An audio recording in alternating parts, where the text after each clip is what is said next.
Hello, welcome back to the channel. Thanks for joining me again. Today I want to talk about ISAs, cash ISAs and stocks and shares ISAs in particular. That's what I use. As you know, I was in debt many years ago. I got out of debt and I looked at ways of making more money, making my current savings go further. So I discovered for the first time, well, I heard about them before, but ISAs are meant to be really, really good to use. Again, when I was in debt, I had no interest in this sort of thing, so I didn't know what they were. But 3 years ago, I got into ISAs, right? I started an ISA account on Trading 212 app, a stocks and shares one, and a cash ISA. So back when I started doing it, they were quite simple, really. You could put 20 grand a year. Every person, and the over 18 can put 20 grand into an ISA, whether it be into a cash ISA or a stocks and shares ISA. You can split between the two. You can actually put 10 grand in one, 10 in the other, or 12 in one, 8 in the other. It's up to how you do it. But the max we can put in is 20 grand. And they're tax free. So anything you make on them interest wise is completely tax free.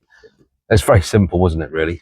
But Rachel Reeves last year and the Labour government, they decided they want to get their hands on more of our money, more of our savings, more of our money we put away. Not that we pay enough tax as it is. So as of from next April, they're changing the rules of how ISAs work. You can no longer keep cash, just uninvested cash in a stocks ISA like you used to from next year.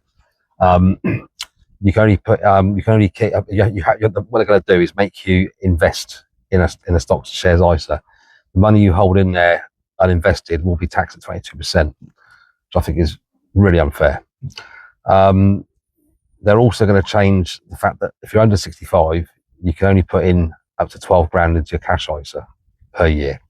So you can put 12 grand in your cash ISA and the remaining 8 grand into stocks ISA. And there's a lot of word going around at the moment, but they're going to obviously tax your uninvested cash in the cash in stocks ISA at 22%. Now, I've obviously only got into ISAs recently, and this is all going to be very confusing for a lot of people. But the way it's going to work is if you don't invest that cash, they will tax it. Now, there is a loophole, apparently. I've looked into a few different websites and so forth. And it looks like if you at least, I don't know, trade £1 out of your stocks and shares cash into stocks, ETFs, whatever, that makes you exempt from paying any tax at all on the cash uninvested. That's why I see it anyway. Again, it's really confusing at the moment what's going on, but the way it is going to be is that after next April, they're going to make you try to make you invest more money into stocks. Not many people want to invest money in stocks because they don't understand it. I mean, I've been learning it for the last 3 years, and I'm not a big risk taker. I like to make sure my money's safe. I think there's 2 rules that Warren Buffett once said. Rule number 1: never lose money. And number 2: don't forget rule number 1. Simple as that, really. So, yeah, as of from next year, the rules are going to be maximum 12 grand in a cash ISA, and then the rest of it going into a stocks ISA.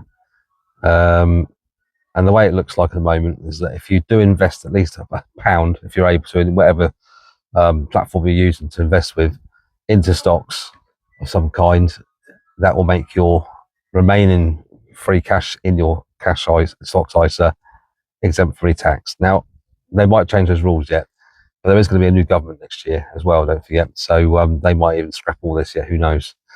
But it is quite confusing, and that's the way it looks at the moment. Anyway, I just thought I'd talk to you about what I'm thinking about at the moment, and I'll see you in the next video.